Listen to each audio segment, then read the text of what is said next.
Irmãos, estamos aqui para mais uma devocional. Nessa semana temos falado bastante acerca de misericórdia, já tratamos sobre isso ontem na quarta-feira, sobre esse tema. E o salmo que também temos a tratar aqui, Salmo 39, também tem a misericórdia como um tema importante. Nosso título é Misericórdia de Deus, nossa única esperança. Nosso versículo 7 do Salmo 39, e eu, Senhor, que espero, Tu és a minha esperança. Este Salmo 39, assim como o seguinte, o Salmo 40, parece ser uma sequência de situações vividas por Davi já no Salmo até anterior a este, no Salmo 38. No Salmo 38 ele expressa a tristeza pelo seu pecado, pelas consequências que está sofrendo, dores, gemidos, e ele também fala contra os seus adversários. E isso é uma tônica assim, muito presente nos Salmos de Davi, ele falar contra os adversários. Provavelmente ele enfrentou muitos deles na vida, e em seus Salmos ele expressa muitas palavras contra os adversários. Mas talvez ele dando-se conta do excesso das suas palavras nesse sentido, diz aqui no versículo 1 desse salmo que ele decidiu pôr mordaça à sua boca, porém mordaça a minha boca, diz ele. E a partir daí percebemos que Davi, semelhante a nós, quando tomamos uma decisão, ele parece que vai a extremo. Às vezes nós somos assim, às vezes as pessoas falam, vou começar a fazer uma atividade física, e começa a fazer no extremo do seu limite essa atividade. Às vezes a pessoa pensa em fazer uma dieta, e faz uma dieta em extremo, e acaba não sendo bom. Veja que Davi, ao calar-se, como ele se calou diante do ímpio, Davi foi além também, calou-se até acerca daquilo que ele não deveria calar. No verso 2 diz que ele calou acerca do bem. Assim, a sua decisão de experimentar um bem, ao colocar a mordaça na boca, isso lhe provocou um mal. Diz aqui no verso 3 que o seu coração se esbraseou no peito. Por outro lado, conforme os versos seguintes, o verso 4 ao verso 6, o calar-se também levou-o a meditar. Geralmente, quando nós nos calamos, nós pensamos, a nossa mente está sempre em atividade. Mesmo o homem calado, a pessoa calada, ela está pensando, ela está refletindo, ela não está ausente, ela não está desligada, apenas não está falando. E ao calar-se, isso levou ele a uma meditação. E nessa meditação ele chegou a algumas conclusões importantes acerca de si mesmo. Primeiramente, ele concluiu que necessitava reconhecer melhor a sua fragilidade. Ele se sentia frágil, mas ele teve necessidade de reconhecer isto melhor.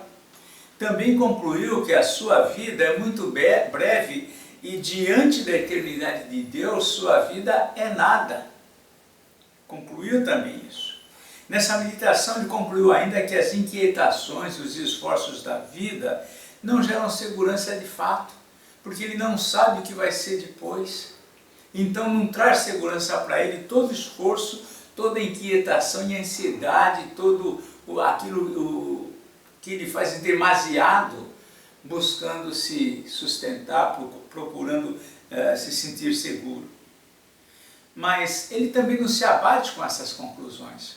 Conclusões de que ele devia melhorar muita coisa, conclusão que a vida é breve, conclusão que as suas inquietações não vão resolver a sua segurança. Apesar disso, ele traz à mente, ele não se abate com isso, ele traz à mente e, na verdade, ele conclui também que o Senhor é a sua segurança. Então a vida é breve. As inquietações não promovem o que ele precisa. Ele precisa reconhecer melhor a sua fragilidade, mas ele traz à mente nesse momento que o Senhor é a sua segurança. É o que ele diz no verso 7. Além disso, nos versos 8 a 11, ele, que antes procurou calar-se na presença dos ímpios, após esse período de meditação, ele também depara-se com as suas próprias iniquidades.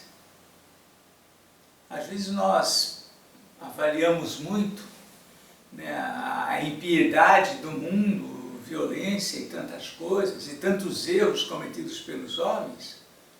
Mas Davi, enquanto ele se calou para não pecar diante do ímpio, ele também se deu conta das suas próprias iniquidades. E então ele clama por misericórdia. Nos versos 8 a 11 ele clama por misericórdia. Ele pede para não sofrer a vergonha ou acusações por parte dos insensatos. Ele pede por alívio do flagelo que está sobre ele, lembrando ainda do Salmo 38, quando ele está relatando o que pesava sobre ele pelo seu pecado. Aqui ele pede alívio do flagelo que está sobre ele. Ele percebe uma coisa interessante, que o peso da mão de Deus está sobre as coisas que ele mais valoriza. Às vezes Deus, para tratar a nossa vida, ele toca nos pontos que nós mais somos frágeis, que mais nos incomoda, os pontos que mais nos afetam. Isso é um tratamento de Deus. E em seguida, encerrando o Salmo, ele faz a única coisa que lhe resta. Ele, em nome da sua fragilidade, ele apela para que Deus derrame sobre ele as suas misericórdias. E ele clama aqui por um alento, né? Como: Senhor, me dá um alívio, né? Um alívio, antes que eu não mais resista às suas repreensões.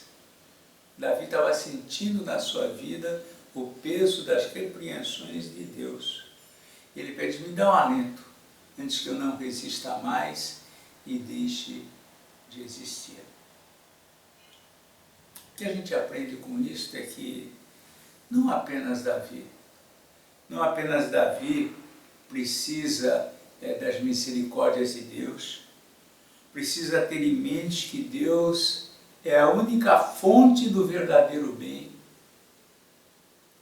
Não é só ele que precisa saber que as misericórdias de Deus sobre a sua vida é o que lhe pode dar esperança. Nós também precisamos disso.